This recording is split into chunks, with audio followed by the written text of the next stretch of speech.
45 anos depois, Said Agel Filho refaz o caminho da pior tragédia da vida dele. Ele tinha apenas 9 anos de idade quando foi sequestrado e ficou quase uma semana no cativeiro, nesta casa que fica no Jardim América, bairro tradicional de Goiânia. Hoje, com 44 anos, Said volta pela primeira vez ao local que marcou a vida dele para sempre.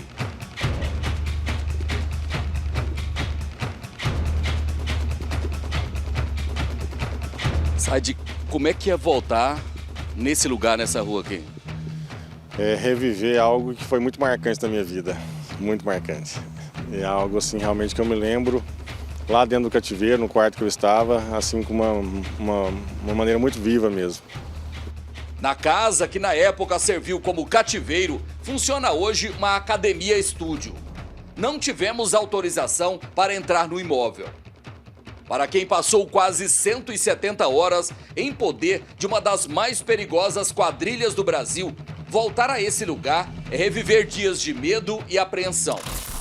Apesar de ser uma criança na época, Said Agel Filho lembra em detalhes do que aconteceu. Eles entraram com o carro na garagem e quando eles entraram eu cheguei já encapuzado e eles me puxaram e foi me conduzindo até um quarto. E me jogaram lá no quarto lá e trancaram a porta e tinha um colchonete lá e eu fiquei lá, nesse colchonete, sem saber o que estava acontecendo. Boa parte você estava com um capuz. Um capuz. Aí passou um pouco de tempo, entrou um dos sequestradores lá, tirou o meu capuz e ele estava encapuzado e falou que tinha um colchonete lá para mim dormir e foi só isso. Filho de um conhecido advogado já falecido, e de Eneida Agel, então presidente da Associação de Pais e Alunos de Goiás, Said Agel Filho vivia com a família nessa casa, que fica no setor Bueno, bairro nobre da capital, e onde viviam os ricos e milionários da época. A casa ainda pertence à família de Said, hoje um terapeuta que atua em Goiânia. Said estava na porta da casa, que na época não tinha grades, quando foi rendido por 2 sequestradores. Tanto tempo depois, Said lembra em detalhes o que aconteceu na noite em que foi sequestrado. Eu lembro quando eu estava dentro da minha casa, aguardando meus pais fizeram uma janta, né, para eu poder jantar, e um amigo meu bateu na porta e me chamou para me conversar aqui fora. Quando eu vim aqui fora conversar com ele, apareceu um carro, um Gol na época era novo, aquele Gol GTS, um grafite, e parou aqui na porta da minha casa e desceram... Onde nós estamos aqui? Onde nós estamos, exatamente nesse lugar. E desceram 2 pessoas, 2 homens, e um ficou dirigindo no carro. Aí eles desceram e me falaram, seu pai tá te esperando ali no bar para poder jantar com você. E eu falei, mas meu pai tá aqui dentro de casa. E quando eu falei isso, eles me abraçaram bem forte, colocaram um capuz na minha cabeça e me jogaram dentro do carro. E quando eles jogaram dentro do carro, eles me colocaram no assoalho, segurando a minha cabeça no assoalho do carro, e saíram muito rápido com o carro, comigo lá dentro, e eu só lembro que eles saíram cantando pneu e foi algo muito rápido que aconteceu. Do setor Bueno, onde foi sequestrado no dia 3 de agosto de 1989, Said Agel Filho foi levado para o cativeiro. Começava ali o primeiro sequestro de repercussão nacional no Brasil. A quadrilha tinha muitas armas. Said lembra que era obrigado a gravar mensagens para os pais para pressioná-los a pagar o resgate. Eles entraram, né, e com a arma, todo mundo com muita metralhadora, com muita arma, e falaram, né, grava, falando que você está vivo, que se seus pais não deram um dia do resgate, nós vamos matar você. E eu estava com febre já, passando muito mal, com vontade de ir embora para casa, chorando muito. E eles falaram, é para você gravar, senão nós vamos te matar. Aí, nesse processo lá, eu consegui gravar um pouco de vídeo, do áudio. Aí, quando eu gravei lá, eles pegaram e falaram assim, ó, se seus pais não pagar o resgate do sequestro, você vai morrer. O dia mais tenso no cativeiro foi em 8 de agosto, um dia antes de Said ser libertado pelos sequestradores. Said Agel Filho estava em poder dos sequestradores há uma semana e as negociações com a família do menino não avançavam. Os sequestradores exigiam pagamento de resgate de 500 mil cruzados novos na moeda da época, mas a família concordava em pagar apenas 100 mil cruzados novos. A Polícia Civil começou a monitorar as negociações e descobriu que as ligações para a família do menino eram feitas de um orelhão de uma farmácia que funcionava aqui nesse cruzamento no setor Bueno. No momento em que o sequestrador estava falando com a família, os policiais civis se aproximaram. Houve ali um intenso tiroteio. O sequestrador que estava no orelhão falando com a família morreu na hora. O outro foi baleado e levado para esse hospital particular que fica bem aqui do lado. Um policial civil também ficou ferido e foi socorrido aqui no hospital. Com a morte dos dois sequestradores, o clima ficou tenso no cativeiro onde estava o menino, no Jardim América, que fica a alguns quilômetros daqui. Saide Agel Filho lembra que após o tiroteio na porta do hospital do setor Bueno, os outros criminosos planejaram matá-lo. Foi um dos momentos mais tensos entre os sequestradores e a vítima. Eles chegaram muito nervosos, batendo na porta e falando: vamos matar o menino que acabou o sequestro. Mataram os meus irmãos, vamos matar o menino, vamos matar o menino. Aí eu escutei a voz de um homem e de uma mulher. Aí o homem falando para a mulher: mata você. E a mulher: nunca matei criança, mata você. Aí eles estavam discutindo quem quer me matar. Aí nesse momento eu só escutei um barulho de porta batendo e por fim silenciou e eu não consegui dormir essa noite. O sequestrador que foi morto na calçada do hospital era Paulo Ribeiro de Campos Neto, responsável por negociar o pagamento do resgate. Já o outro sequestrador, que morreu no hospital 4 dias depois do tiroteio, era Nilton Ribeiro de Campos, que usava documentos em nome de Altamiro Marques. Milton era irmão de Paulo e considerado o líder da quadrilha. Na manhã do dia seguinte ao tiroteio, na porta do hospital, Saide acredita que os sequestradores tentaram matá-lo envenenado com um suco. Ele foi salvo porque os policiais cercaram a casa onde ficava o cativeiro.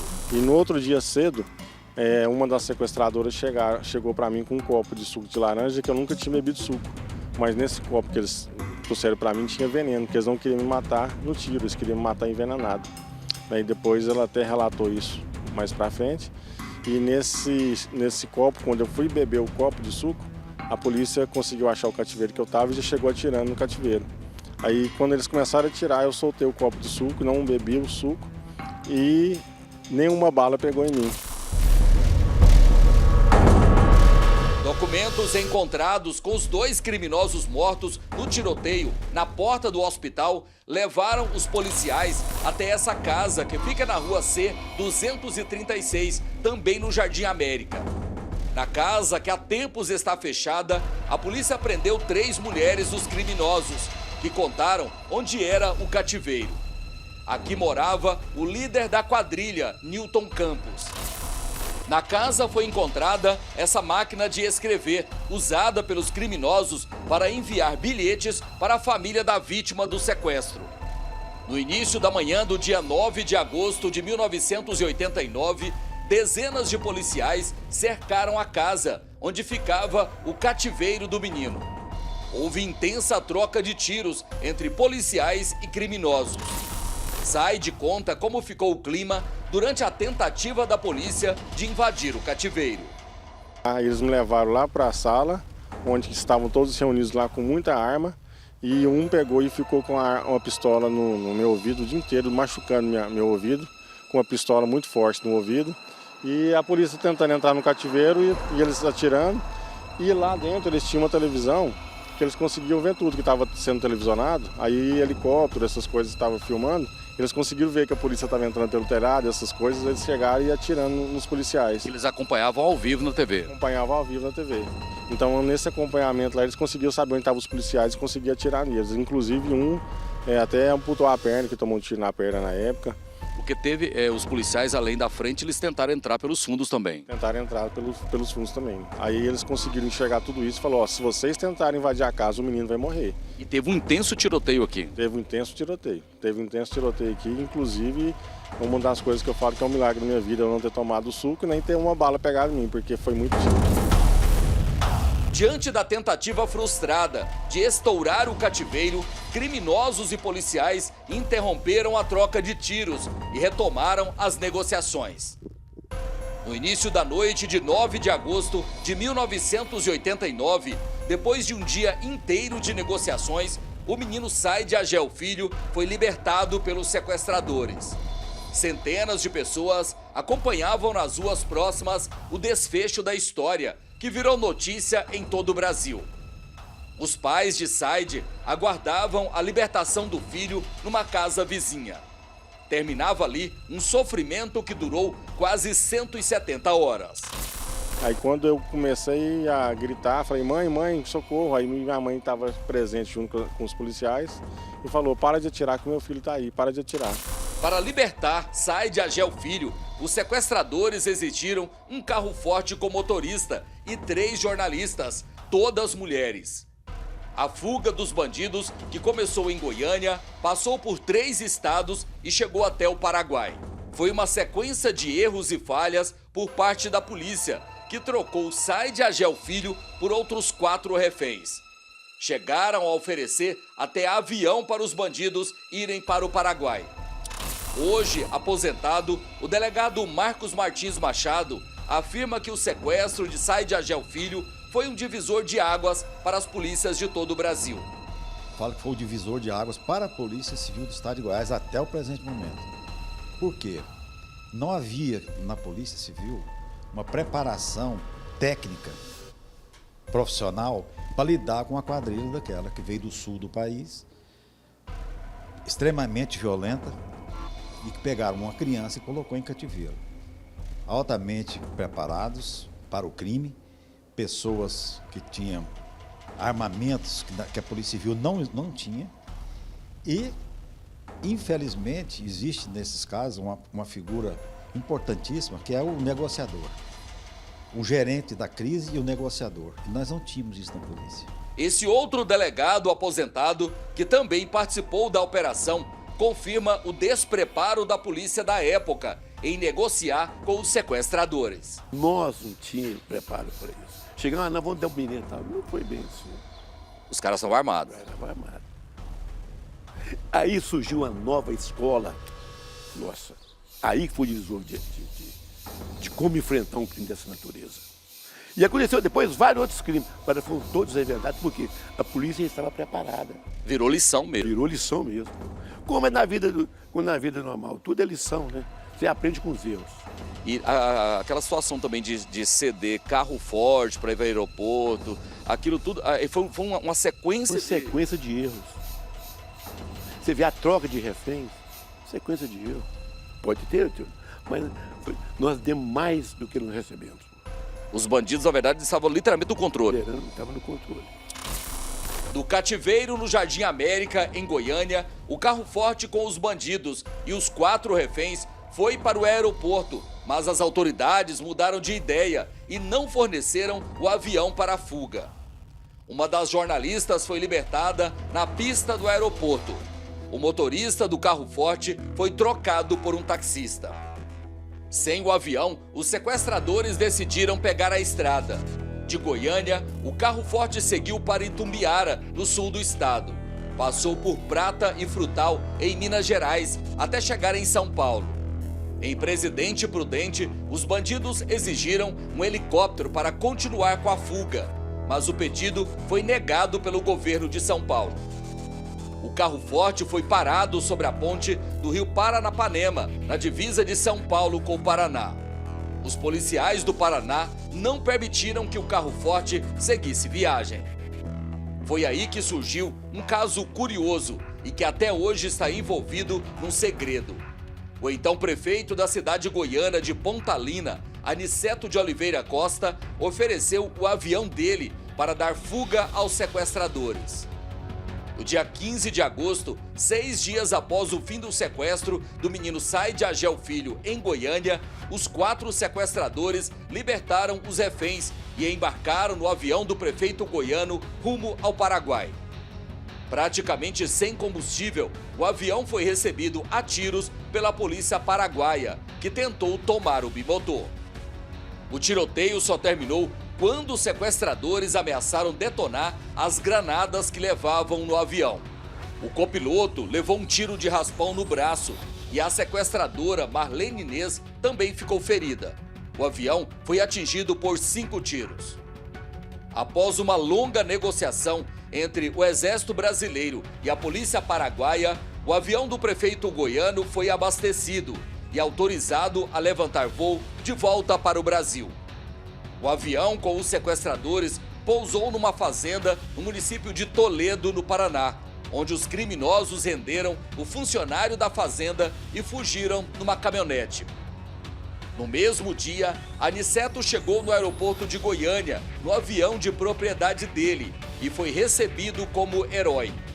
Dezenas de pessoas o aguardavam no hangar do estado. Aniceto Costa se recusou a revelar o local que tinha deixado os sequestradores e afirmou ter feito um pacto com os criminosos para jamais revelar o destino final dos irmãos Campos, sequestradores de Saide Agel Filho. Não conseguimos falar com Aniceto Costa, que continua morando em Pontalina. Ainda hoje, abaladas com o sequestro, as jornalistas Carla Monteiro e Solange Franco preferiram não falar sobre o caso.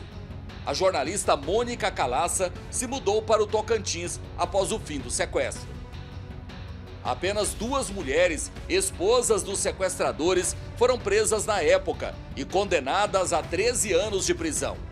Elas cumpriram pena no presídio de Aparecida de Goiânia e se mudaram de Goiás. Os outros sequestradores nunca foram localizados pela polícia e o processo foi arquivado porque o crime prescreveu. Saide Agel Filho, hoje casado e pai de 3 filhos, se tornou terapeuta de casal. Ele garante que conseguiu superar os traumas do sequestro de que foi vítima. Eu carreguei um trauma muito grande durante muitos anos da minha vida. E nesses traumas, nessas dificuldades que eu fui passando na vida, eu fui sendo conduzido a caminhos. Hoje eu tenho uma esposa que ela é psicóloga, eu quero agradecer a Deus pela vida da minha esposa, pelos nossos filhos que temos juntos. E através dela, eu enxerguei caminhos que muitas vezes eu não conseguia enxergar, de superar esses traumas e poder realmente ser uma pessoa transformada. Apesar de ser um sofrimento muito grande, mas tirou um proveito desse sofrimento. Então quando a gente pode tirar um proveito, então foi um marco através da minha vida, criar todo esse sistema da polícia hoje, para existir o grupo anti-sequestro. Eu agradeço por ter passado por isso, por ter criado hoje uma especialização para a própria polícia. Quer dizer, a sua história serviu aí de incentivo ou de pressão para que a polícia goiana se especializasse nisso. Com certeza. Então foi uma pressão, foi um incentivo, foi uma marca para que pudesse realmente ter essa especialização e graças a Deus que eu estou vivo. Apesar de todo o sofrimento, teve um proveito muito importante.